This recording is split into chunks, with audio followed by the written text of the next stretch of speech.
move us on. We're going to say welcome to everybody and hello, and just give you an opportunity, just as people are still logging on, to take part in our poll, which is just launched now. So hopefully you'll be able to see that screen come up. So basically, we're just going to try and get an idea of who we're talking with, who we're collaborating with this evening. So the question on the poll is, in which school context do you currently work? So is it special school, mainstream or other? So we'll give you a few moments to engage with that poll.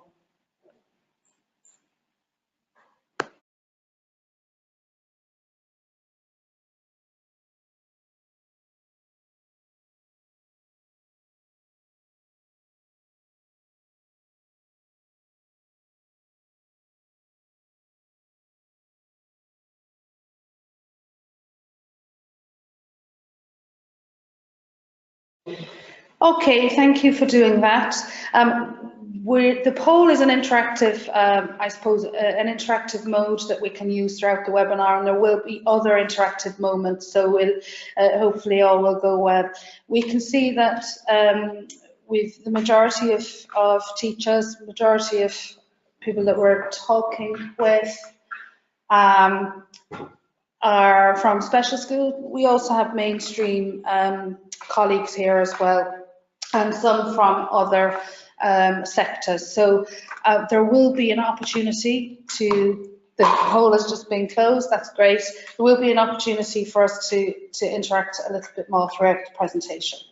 So we'll start with our learning intentions for this evening, and they are there up on the screen now, and it's to explore the Level 1 learning programmes and where they sit within the junior cycle framework, and then we'll have a look at what makes up an L1LP, a Level 1 learning programme, exploring the priority learning units, the elements and the learning outcomes. So for those of you that have engaged with the Level 2 learning programmes, you can see already there's a similarity in the language that's used around the Level 1 learning programmes. So if you have questions during tonight's webinar, you'll see on the top right of your screen some symbols. So you're going to click onto the question mark symbol. You can use that question function, ask your questions, and they'll only be visible to us. They're not going to be shared with anybody else, and we will get back to you in typing, and we'll do some check-ins as well. We mightn't get round to answering all the questions, but we will have a record of them for the future, for future CPD, and we may even get back in touch with you as we have email addresses from your registration. So please do feel free to use that question function. We're going to refer to a number of key documents throughout this evening's webinar. So the first one are the Level 1 learning programmes guidelines for teachers. We also will be using the Level 1 learning programmes information leaflet and a PLU poster, or priority learning units poster. The guidelines for post-primary schools for supporting students with educational needs, and the accompanying circulars, both for post-primary and primary, will also be referred to through the webinar. We have put in a links document with hyperlinks to all of those documents within the handout section of this webinar feature. So you will access those by clicking on the handout symbol at the top, and you can see them all there. So they're all hyperlinks. You can get straight to each of those documents and download them. They're also available on jct.ie, www.jct.ie,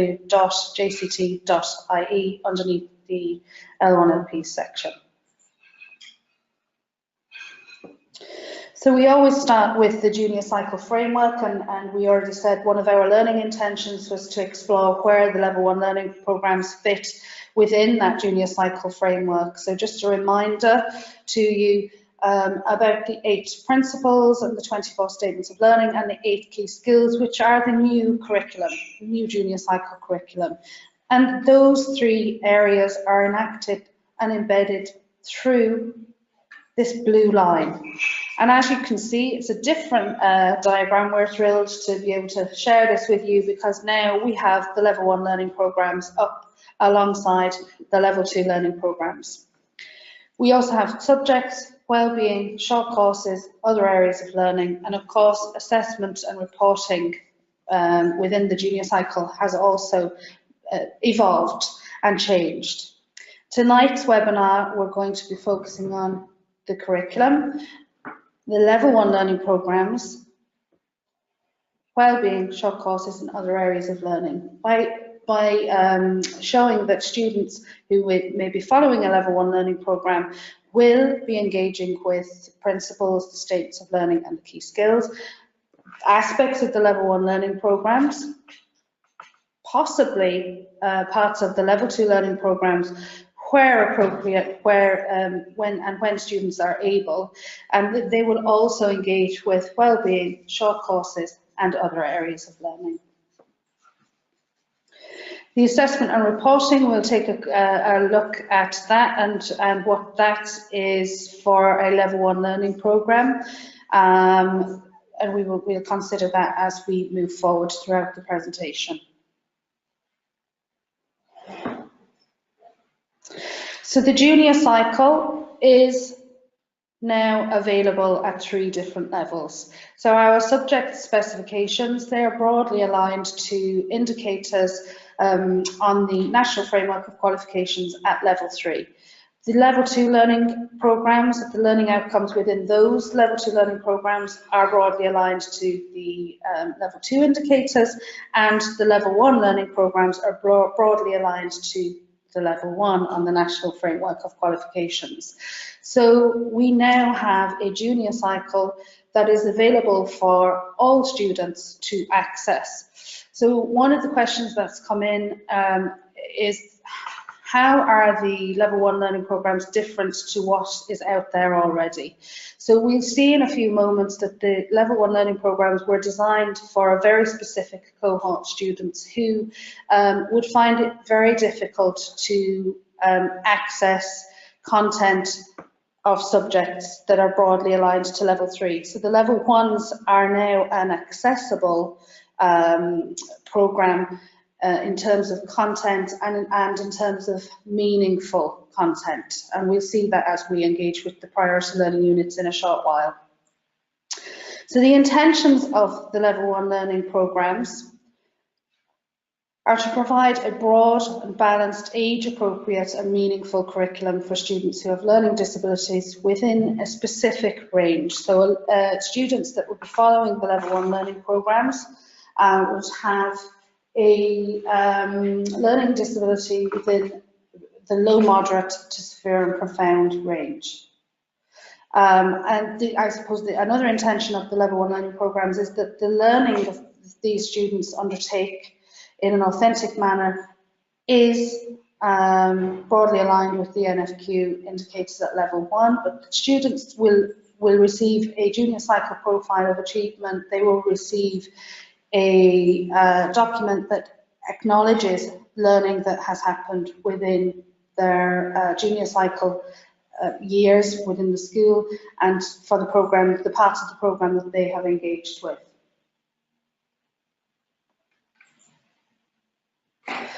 So we're going to move on and we're going to ask you, there are 2 intentions of the Level 1 learning programmes that we very briefly went through. We're going to give you an opportunity to identify what opportunities do you foresee when implementing the L1LPs in your own school context. So we're going to use Menti. If you could use your device, you could click onto another tab and you could go to www.menti.com.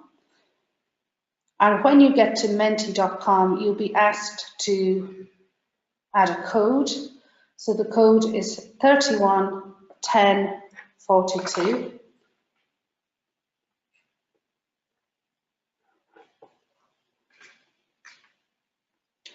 And you can then add 3 points around what opportunities do you foresee when implementing the Level 1 learning programmes. So we'll give you a few moments to get onto Menti and to be able to add your thoughts around that.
Wow, we're blown away here. It's we love Menti, we love the word cloud, but it's a great collaborative, I suppose, application to use to gather the thoughts and gather the opinions of a number of people. And as you can see there's lots of words coming in. I'm actually going to give you a rest from my voice. I'm going to hand over to my colleague Lisa, who is just going to, I suppose, go through some of the feedback that you have given through the Menti. Okay, so as we see this evening, the opportunities you foresee when implementing the L1LPs, and the words that are biggest, for those of you that aren't familiar with Menti, the words that are biggest in text are the words that were mentioned the most. So it's great to see words like inclusion, access, engagement, cross-curricular, okay, and peer learning, successes, to mention but a few that have come up there in the Mentimeter. And as we go through tonight and we explore the PLUs, the short courses, and the progression continuum, we will see how hopefully all of those words will be implemented or will be seen in your skills when you implement the Level 1 learning programs. So I'll hand you back over to Sarah now to continue on with the presentation. Great. I can certainly see us using that word cloud in future CPD as well. So thank you very much for that. So we move back into the presentation and we will continue on. So hopefully you can all see that slide. So who are the Level 1 learning programs designed? So I think we alluded to this in the last couple of slides. So students are likely to be at an early stage of cognitive development. They may have that identification of a general learning disability in the low, moderate, severe and profound categories. And these students would have an existing individual education plan. So I suppose a lot of the questions that we got around the Level 2 learning programs was, okay, do we have to have that diagnosis, or how do we really know who, who should be following a Level 2, and we're expecting similar questions for the level 1 learning programs. Consultation involving the parents and guardians is an absolute must. For a lot of these students, we will have multidisciplinary teams, we will have speech therapists, OT, we will have educational psychologists that would also be involved in conversations around the learning needs of students. So they have to be consulted as, you know, as in the decision process around who will be following these programs. The majority of students that will be following the level 1 learning programs will be enrolled and are enrolled in special schools. But there are others that are involved that are in special classes and in mainstream post-primary. So, and that's, I suppose, that was evident in the pilot schools. So the level 1 learning programs were launched in May 2018. The NCCA had a fabulous day, organised and hosted a fabulous day for 10 pilot schools to go up to Croke Park. So student representatives from the school went up to receive certificates of participation for their involvement with the level 1 learning program. So 9 of those were special schools and 1 was a post-primary school. We're really looking forward to their input going forward into our CPD design.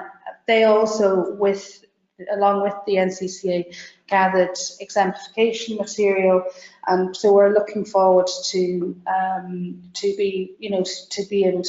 being able to share that as well. So what exactly will students engage with?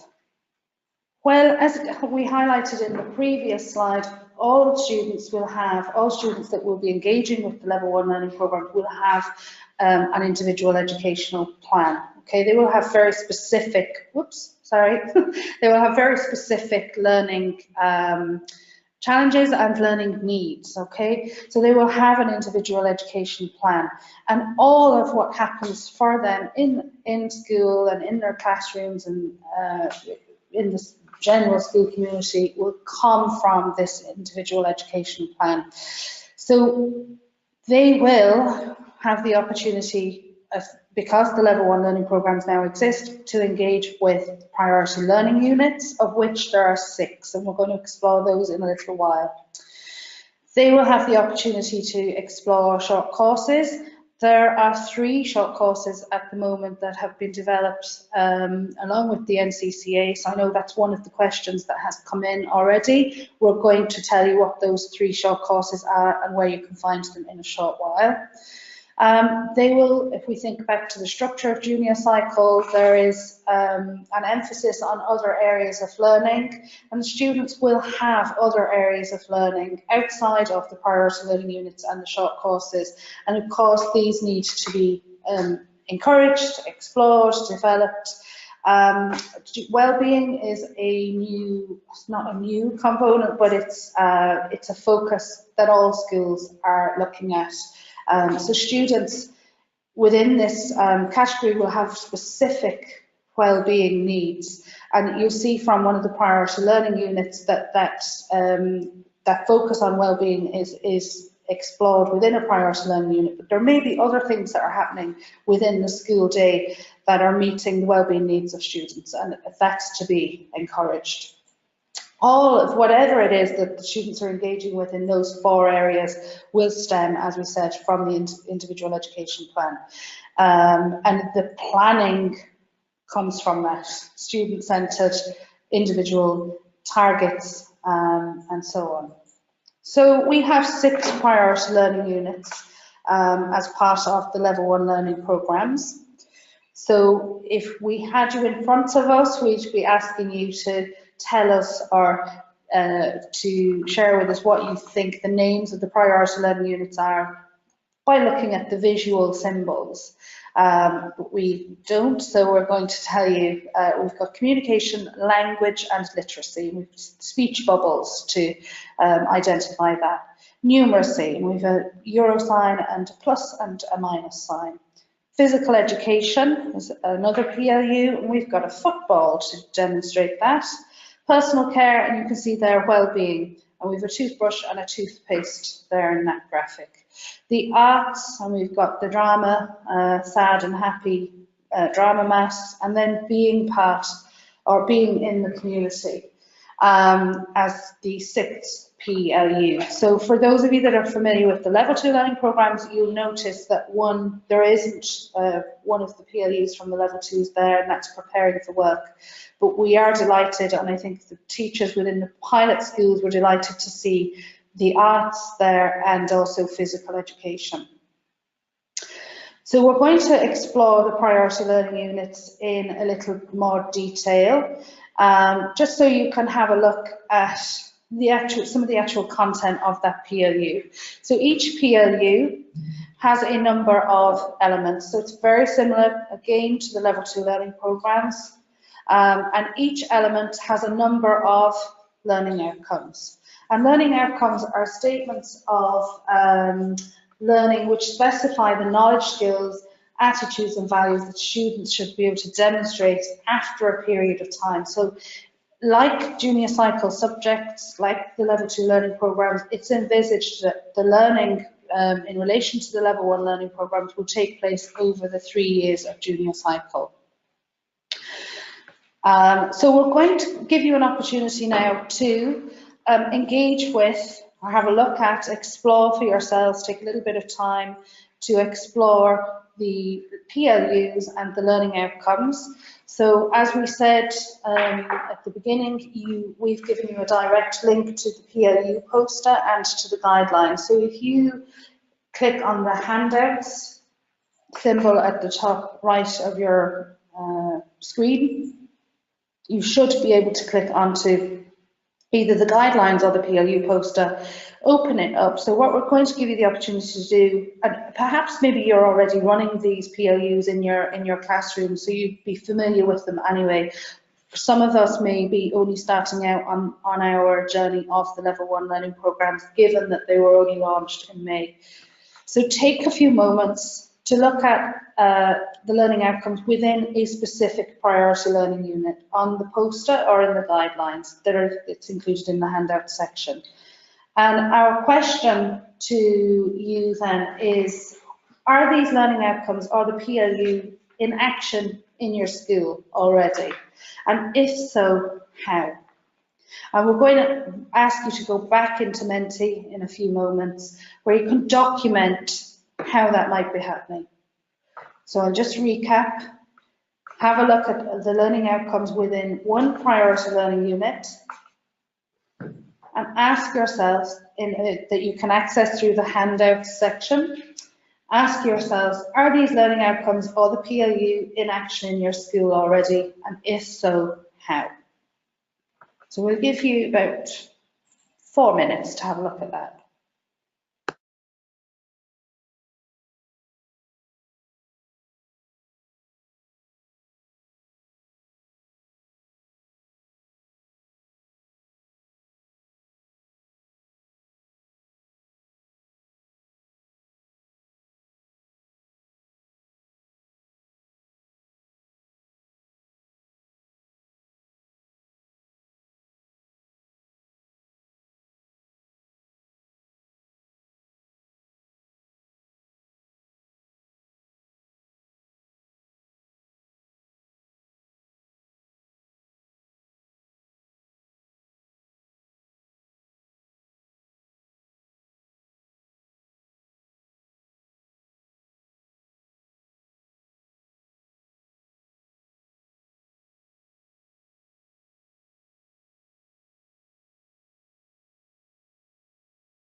Okay, so just to let you know that the next slide for Menti is available. So if you go back into the Menti that we opened with that code 311042, you should be able to see the next slide, and it's a shared examples. You can see it on the screen there.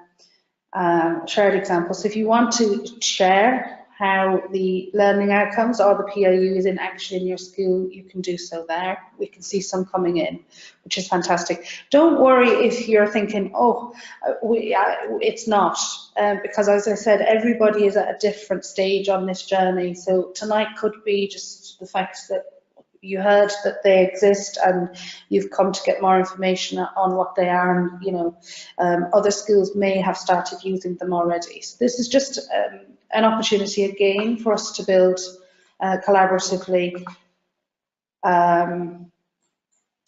some examples of how it's in action.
Thank you very much for that. I've just seen that somebody can't access the documents, and I should have said at the start, this webinar is it will be recorded and it will go up onto our website.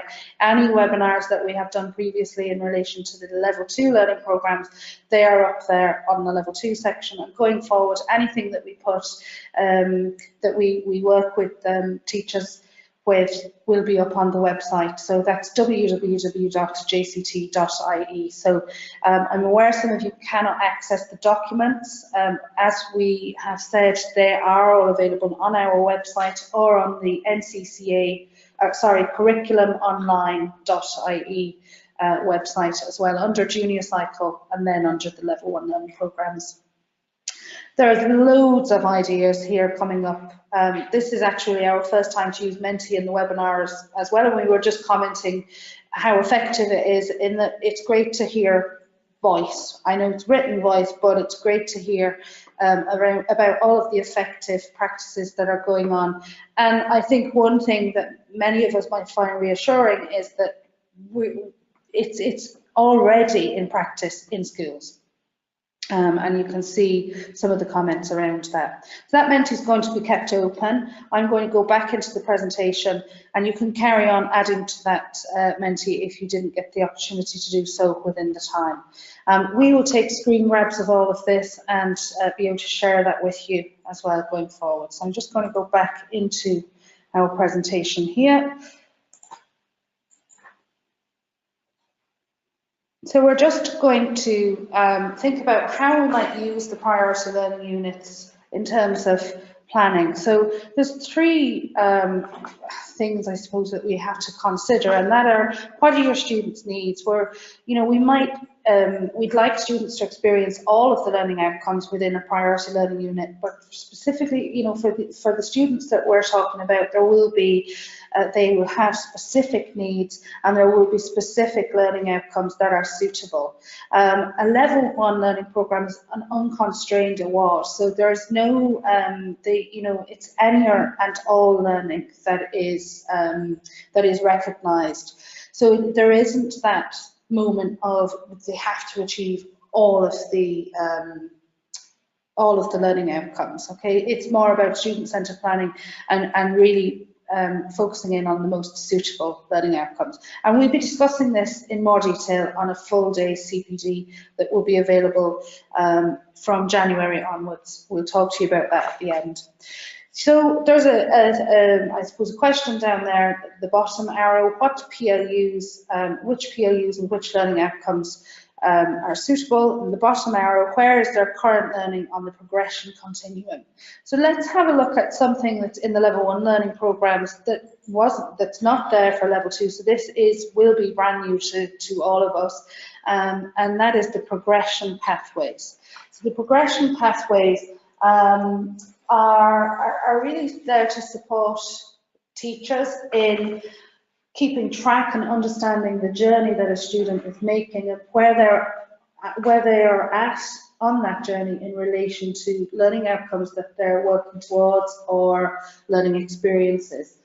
It's also great for parents to have an awareness of, okay, where their child is at and where the school and the teachers are aiming to get them to. And again, for students, you know, if we were to explore how these might be written or used within the classroom with students, how they would have an understanding using these progression pathways to help move their learning on.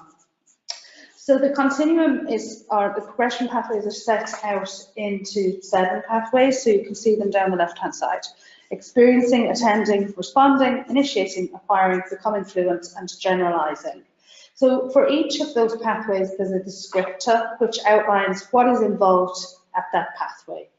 So along with the student's IEP, the progression pathways and continuum supports the teacher in planning for teaching, learning, and it also helps them when they are assessing students' learning.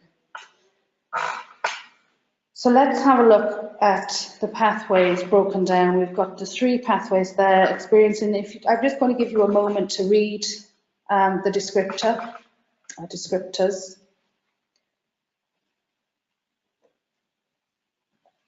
And then pathways 4 to 7. These are within the level 1 learning programs guidelines, and we'll certainly be teasing these out more in the CPD, in our CPD day. I just want to go back to this slide and just highlight these blue arrows. Okay, so if teachers are using this progression pathway for planning learning experiences to enable students to work towards achieving a particular learning outcome, there may be, students may be at one particular pathway, so they may be attending in relation to a learning outcome from numeracy. They may also be at acquiring for a learning outcome or a group of learning outcomes in personal care. So this really enables us to look at how we might plan student-centred planning, how we make really individualised plans of action and plans of teaching, learning and assessment for our students. You can see within the descriptor as well, there is so much scope there for development and for progress. So a student could stay within a pathway for a significant amount of time, but there will be small steps, there will be progress even within that descriptor or within that stage of the pathway. Again, we don't want to, we can't go into it too much within an hour's webinar, but just to let you know that that's there as something to support you with your planning and with your assessment. There will be a pathway poster available on CPD and we will tease it out. So I'm going to move on from that. And we're going to just kind of look at, we're going to consider what key learning might look like, and how might we decide on what that key learning is. So if you're working towards a group of learning outcomes or a learning outcome in particular, you're going to use the progression pathway. You're going to identify where the student is at on that progression pathway, and you're going to identify how you would like your students' learning, students' ability achievement to progress on that continuum. So you're going to use it to plan what happens next, what is the key learning. One thing, and I know teachers that are working in schools with students that will be following the level 1 learning programs are amazing at this, and that's really looking at what reinforces students, what motivates them. I mean, you're amazing at student-centered planning because you really, everything comes from the student themselves, their likes, their dislikes, so on and so forth. So what is it that will motivate them? What's the hook? And I think if we did that with every student, you've won half the battles, in having them engaged in your classrooms. So what considerations will you have to make? Again, all of this ties back to the IEP, and you can see direct links there to the IEP. So what considerations will you have to make as you plan learning experiences for students? And then what key learning will take place? What are you going to put an emphasis on? We acknowledge that there are very small steps for students that will be focusing in on the level 1 learning programs. So that you may focus in on a particular area. So what is it that you would like the student to know or to be able to do? And it's okay just to focus in on that aspect, And every student is going to be different. Every student's journey, every student's pathway on that progression pathway will be different. Another thing that you're going to consider in your planning of the learning experiences is how will that learning be evidenced? How will success be measured? And how will evidence be collected? And that's going to affect what learning activities and learning experiences are actually put in place. But you're planning from the outset you're considering what is it that you want the students to know or to be able to do, and how are they best going to be able to show that, or how will you best be able to evidence that with the students. Okay, so will you have an assessment moment or task at the end, or will you use ongoing formative assessment? Will you use photographs? What will the success criteria for this learning be? And that, again, stems back to the IEP, and it stems back to identifying those key parts of the learning experience that you're hoping the students will be able to demonstrate. So learning, other aspects that you have to consider when you're designing learning experiences: how will you work towards the learning outcomes, or rather, how would your students work towards those learning outcomes? What resources are you going to use? Where will the learning take place? And how long will the experience last? Again, all of this planning for learning experiences, working towards learning outcomes, and using the language of learning, we will cover and do this more in depth on our CPD day. We spoke about gathering evidence there, so it's very similar to the level 2 learning programs. For those of you that haven't engaged with the level 2 learning programs, that's fine. Here we have it. So evidence can be lots of different modes, and it should be varied. Okay, so we should see worksheets, we should see pieces of writing, we could see art, we could see posters. Equally, we could have videos of students engaging with learning outcomes, photographs and audio. So it's varied, and all of this is gathered into into a portfolio. So the assessment of PLUs is ongoing formative assessment and reporting, and this portfolio of evidence is gathered and created by students. And it's that is used for the school-based assessment of whether a student has achieved their priority learning unit within the Level 1 learning programme. We mentioned this way back at the start in terms of students that engage with the Level 1 learning programme receiving a profile of achievement that reflects what they have covered, what they have achieved, what they've been successful at within the junior cycle. And that's through this JCPA, a junior cycle profile of achievement. So the junior cycle profile of achievement will reflect on all of the learning that has been achieved in the priority learning units, the short courses, other areas of learning, and any well-being will be reported on in the future also. So evidence is gathered in a portfolio. That could be a hard copy folder portfolio. A lot of schools are going down the route of using digital portfolios, and students may be engaged in making things, and those artifacts then are being displayed. A lot of schools have a portfolio parade, or they have a day or a session where the work of students that have engaged with the learning programs is celebrated. So it's likely that that's going to happen with the Level 1 learning programs. So what might a portfolio look like? So it could be divided into the 6 priority learning units or into projects or subjects. There isn't a hard and fast rule. It really depends on the students and what they've engaged with. It also has to be manageable for you as a school and for you as teachers. But common sense kind of suggests these areas, that there would be a content checklist, that we spoke about the varied type of evidence. At the end of the day, the portfolio is what the student takes home. It's what he or she shares with his family, and to demonstrate what he has covered or she has covered in school. So it needs to be authentic, and it needs to have that varied type of evidence.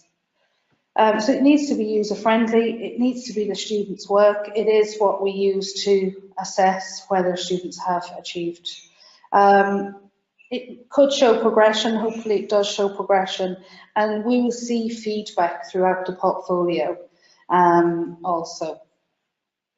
So using that portfolio, it's how we will assess, as I've said a few times now, assess whether students have achieved. And that then moves us on to this area of reporting on the Level 1 learning programmes. So the first junior cycle profile of achievements that will report on the Level 1 learning programmes will be issued in 2021. The JCPA, or the junior cycle profile of achievement, is school-based. All students will have their learning recognised on that JCPA, and the achievement of PLUs and short courses will be on the JCPA, and the following descriptors will be used. So we'll have successfully completed or progress achieved. So just to explain that, to tease that out a little bit, successfully completed is when a student has achieved the majority of learning outcomes within the whole PLU. Okay, and progress achieved is when they've experienced some or achieved some of the PLUs across the whole PLU. Again, we can tease this out through our CPD day. If you've still got questions around that, refer to the leaflet, the Level 1 leaflet, because it's quite clear there, or indeed the guidelines. Okay, so we're going to take a moment to give you a rest from my voice. We're going to check in with just some of the questions and answers that have come in, and I'm going to hand back over to my colleague Lisa, who we'll give about 2 minutes to this, Lisa, just because I'm conscious we're coming up to 7:20. So we'll just take a couple of the questions that seem to be coming in and do a quick check-in. Okay, great, Sarah. So I suppose the first question that came in today and tonight was about the short courses, which we're going to discuss in the last section of the webinar tonight, and we'll discuss the NCCA developed short courses that are available online at the moment. Another question that came in is, what evidence do you suggest for a non-verbal student? Of course, the students for which the Level 1 learning programmes were designed for will have a range of needs, and so your assessments will have to be tailored to capture that students' learning in the best possible light. So it may be that you record or you take a photograph. It may be that they communicate through an assistive communication device. Whatever means of communication that student uses, that's how you should assess their learning and gather evidence of their learning. Another question that's come in tonight is what planning templates are available. So for those of you who are teaching in a special school setting, you will be aware that you must use the Kuntas Masul planning template as usual and just adapt it slightly, I suppose, to include the learning outcomes based on the PLUs and short courses from the Level 1 learning programmes. And to those of you that are in the post-primary setting, then you will be following the continuum of support documents, so you will have a student support file and the IEP, as Sarah has mentioned several times tonight, and so you will use them as your planning documents as usual. I think that's all the questions answered, so I'll hand you back over to Sarah now to continue with the presentation. Brilliant, thank you, Lisa. Yeah, I mean, one of the things that struck me there was if this isn't to catch students out, this is about success and celebrating what students can actually achieve and what they have actually achieved. So as Lisa said there, it's student-centered, so we're not changing anything. However we go about teaching and learning is how we should be assessing as well. So we're nearly there, folks. The short courses, there are three level 1 short courses that have been developed by the NCCA, and they are available on the NCCA website. Sorry, on Curriculum Online, I'd be shot. On curriculumonline.ie. So the three of them are there. You can see them yourselves. Around the World in 80 Days, Food, Glorious Food, Keeping Well, Looking Good and Being Great. And these were developed with teachers.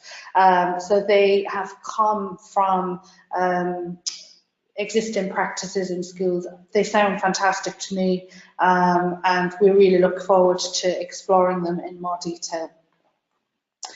So the short courses then, the guidelines is around how long should be given. The minimum is 100 hours. Of course, it could take more than 100 hours, and that's absolutely fine. If we're talking about student-centered planning, then you know that's expected. The assessment of a short course is through a CBA, or a classroom-based assessment. So there will be features of quality that accompany that classroom-based assessment, and we will use those features of quality to judge whether a student has successfully completed or has, as it states there on the slide, has achieved progress achieved by engaging with some of the learning outcomes from the short course. Again, we will tease all of this out going forward, but these documents are very clear and very concise. So if you were to access these, you'd read for yourself as well. Evidence of learning from the short courses can be, you can store that in a portfolio type thing, or you could use that evidence to support the learning outcomes from the PLUs as well. And because again, it's about scaffolding learning, it's about transferring, it's about generalizing, and of course, as you're looking at some of the learning outcomes from Food, Glorious Food, you will also be working towards learning outcomes from personal care and well-being, for example. So that's just the 3 short courses that we have for the Level 1 learning programs. Here's some go-to places. So we've mentioned these throughout the webinar. We've got our own website, jct.ie, www.jct.ie, and there is a section on the Level 1 learning programs. And as we devise our CPD and create resources to support teachers and empower teachers on the ground, we will be adding them to the website. So you'll find the different sections being populated. Curriculum online as well, we've mentioned a few times, and that's where you're going to get the guidelines and the short courses. We have a Twitter account. Some of you may be on the Twitter account, so we keep, that's our news and events, I suppose, method of communication. So we tend to share information around both programs, the level 1 learning programs and the level 2 learning program, but also anything in relation to inclusion or additional learning needs up on Twitter. You have our email addresses there, so sarah.nally@jct.ie, the same for Lisa and the same for Fiona. So, you know, never be afraid to send us an email, and we will get back to you as soon as we can. Going forward, what might the next steps in your school be? So there are just some considerations here. You might be at the stage of identifying who might follow an L1LP. You might be looking at how you're going to develop collaborative practices around planning for those students. You might be identifying priority learning needs for students, and then looking at which PLUs you're going to focus in as part of your long-term plans, or looking at what the personalised targets are required. So everybody is going to be at a different stage of the journey. These are only suggested steps. You know, every school, as I said, every school is going to be at a different stage. So tonight's webinar, in terms of CPD from Junior Cycle for Teachers, is just the beginning, and we've put this in place because we know schools were aware that the level 1 learning programs were launched and that you are actually using them. What we want to do to finish off is give you an opportunity to identify to us what might your next steps be and what supports would you like going forward. Now, I'll put a caveat on, it doesn't mean, you know, that that will be part of the future CPD, but it's, you know, it's important that we are supporting teachers on the ground that are following the level 1 learning programs, and that we hear your voice in relation to what CPD going forward looks like. So that's just the final task. So we've got about 5 minutes left. So we're going to just, I'm just going to give you a couple of moments. You can do this into the questions section, and we will gather those, and if we can answer some of them before we finish off, we will. If not, we will certainly have